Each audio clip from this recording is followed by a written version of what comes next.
11 mécanismes de défense du PN, manipulés pour exister. Les mécanismes de défense du PN obéissent aux mêmes impératifs que pour n'importe qui d'autre. Ils constituent une forme d'adaptation psychologique visant à réduire l'inconfort émotionnel issu de certaines situations. Toutefois, le trouble de la personnalité narcissique dont souffre la majorité des manipulateurs sentimentaux les pousse à adopter certains schémas de pensée typiques qui répondent à des problématiques spécifiques. Étudions les 11 automatismes inconscients qui maintiennent le prédateur pervers dans une relative cohérence psychique. Cette réflexion est tirée d'un article du site internet www.pervers-narcissique.com, dirigé par Pascal Cauder, psychanalyste et psychologue clinicien, co-auteur de l'ouvrage de référence « La manipulation affective dans le couple, faire face à un pervers narcissique ». Depuis plus de 30 ans, Pascal Cauder et son équipe de thérapeutes spécialistes des questions autour de la manipulation sentimentale prennent en charge les victimes de PN francophones partout dans le monde grâce à la vidéoconsultation. Rendez-vous sur pervers-narcissique.com pour accéder gratuitement à une multitude de ressources précieuses. Qu'est-ce qu'un mécanisme de défense en psychologie ? Avant de nous attacher aux mécanismes de défense du PN les plus habituels et aux problématiques qui y sont liées, revenons sur l'origine du concept. Les mouvements de l'appareil psychique et leur régulation. Au début du XXe siècle, Sigmund Freud élabore sa conceptualisation de l'appareil psychique en mettant en évidence des mouvements de pensée entre le conscient et l'inconscient. Il décrit 3 instances de la psyché humaine. Le ça, c'est-à-dire la dimension pulsionnelle agressive et sexuelle régie par le principe de plaisir et caractérisée par l'absence de raison ou de règle morale.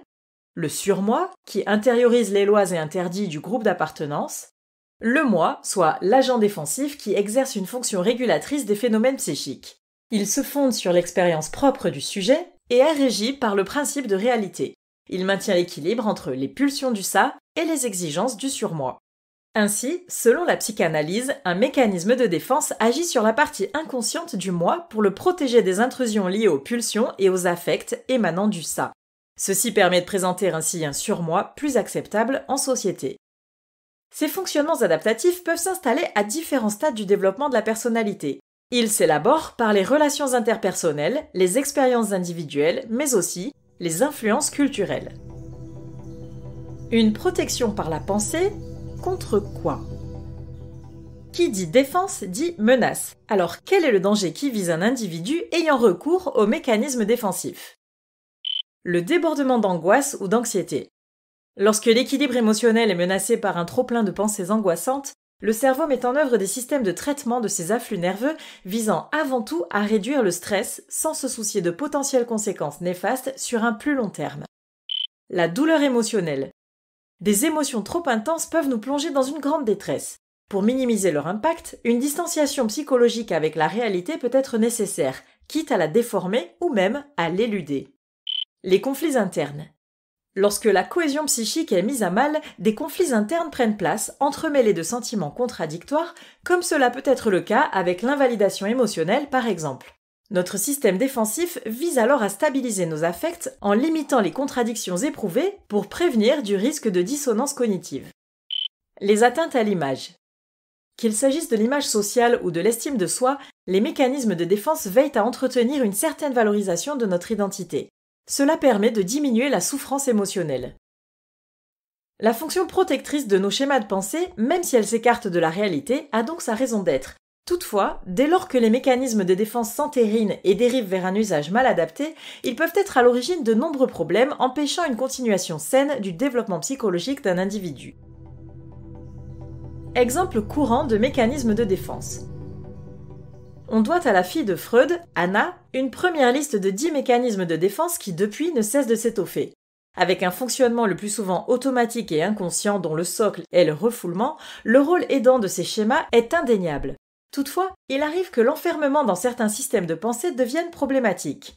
Ceci est vrai surtout lorsqu'il témoigne d'une immaturité psychique, comme c'est le cas des personnes porteuses d'une faille narcissique héritée de l'enfance. Exemple de mécanisme mature. L'humour. L'inconfort est manifesté par des traits d'humour plus acceptables en société. L'anticipation. Selon le DSM-4, le manuel diagnostique et statistique des troubles mentaux, elle consiste à affronter les situations en, je cite, éprouvant les réactions émotionnelles par avance ou en anticipant les conséquences d'un possible événement futur et en envisageant les réponses ou solutions alternatives réalistes. Fin de citation. La répression. L'attention sur la source de mal-être est différée, reléguée temporairement au second plan. La sublimation. La pulsion est extériorisée en une force motivationnelle. Pour un artiste, elle peut par exemple prendre la forme d'une œuvre. L'altruisme. Je cite le DSM-4. Par le dévouement aux besoins des autres, le sujet reçoit des gratifications, soit directement par la réponse des autres, soit indirectement par procuration. Fin de citation. Exemple de mécanismes considérés immatures. La régression, la dénégation, la formation réactionnelle, le déplacement, la projection, l'isolation, etc. La plupart de ces procédés potentiellement pathogènes ont trait au pervers narcissique, sans pour autant leur être exclusifs. C'est pourquoi nous en détaillons la plupart dans la partie qui suit.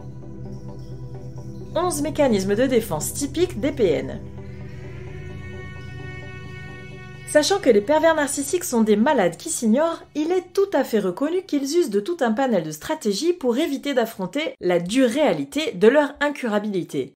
Ils se construisent ainsi tout un monde avec l'appui de leurs mécanismes de défense qui biaisent la terrible vérité à leur sujet. Numéro 1. Le clivage. Le clivage divise les contradictions entre différentes émotions, idées ou perceptions en les compartimentant.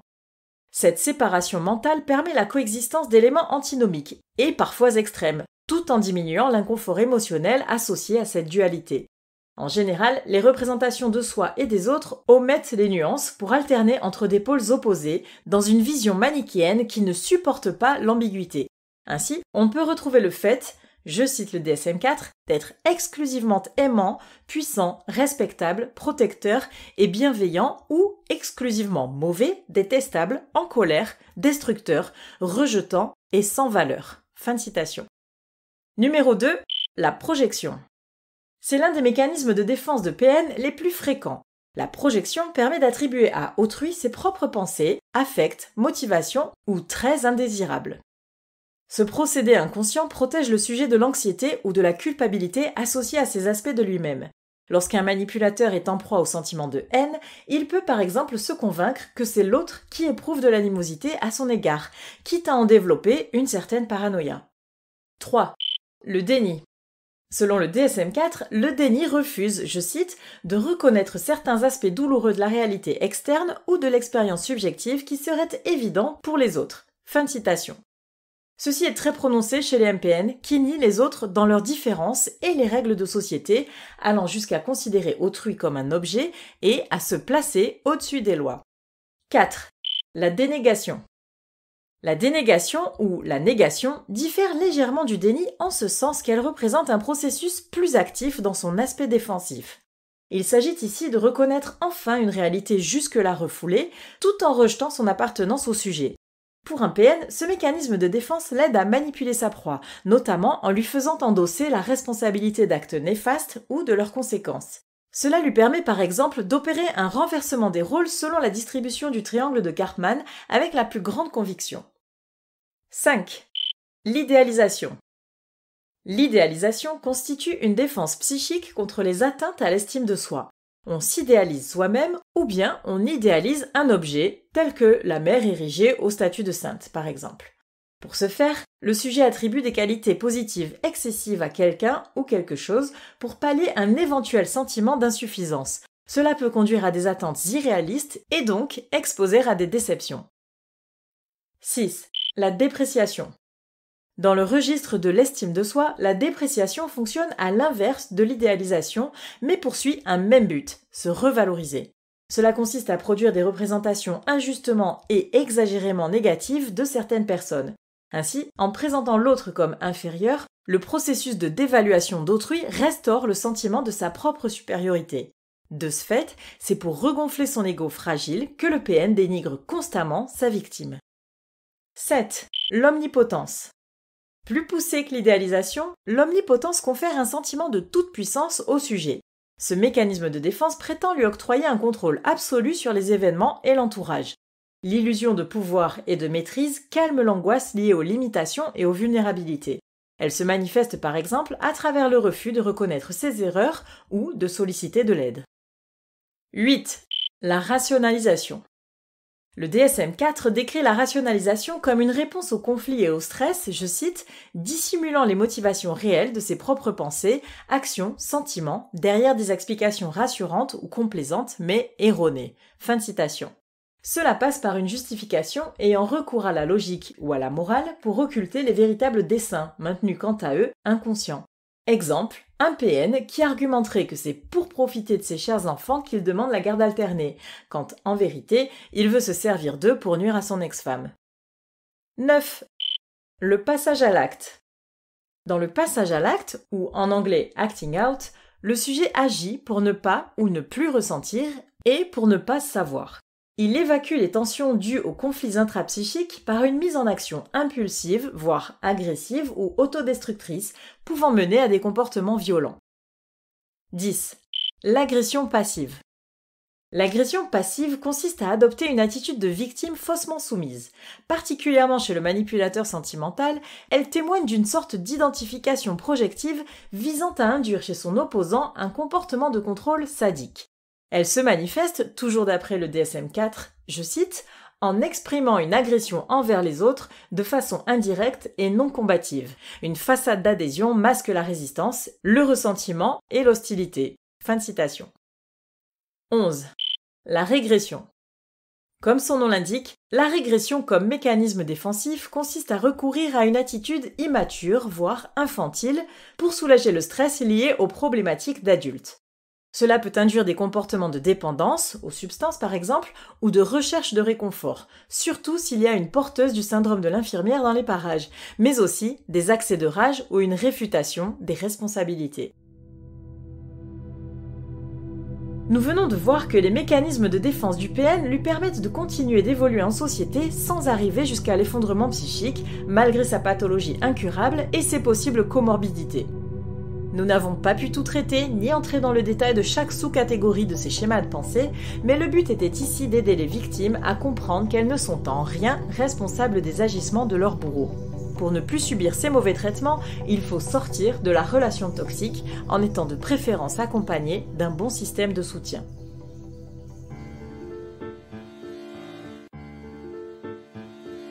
N'hésitez pas à vous faire accompagner par des thérapeutes spécialistes des questions de la perversité narcissique. Rendez-vous sur www.pervers-narcissique.com et trouvez-y de nombreux conseils sur comment gérer la séparation, comment gérer l'après, la reconstruction, et vous pourrez également rentrer en contact avec un membre de l'équipe. Ne restez pas seul. Merci d'avoir écouté ce podcast. Rendez-vous très prochainement pour un nouvel épisode. N'hésitez pas à vous abonner pour ne rien manquer des prochaines publications. À très bientôt.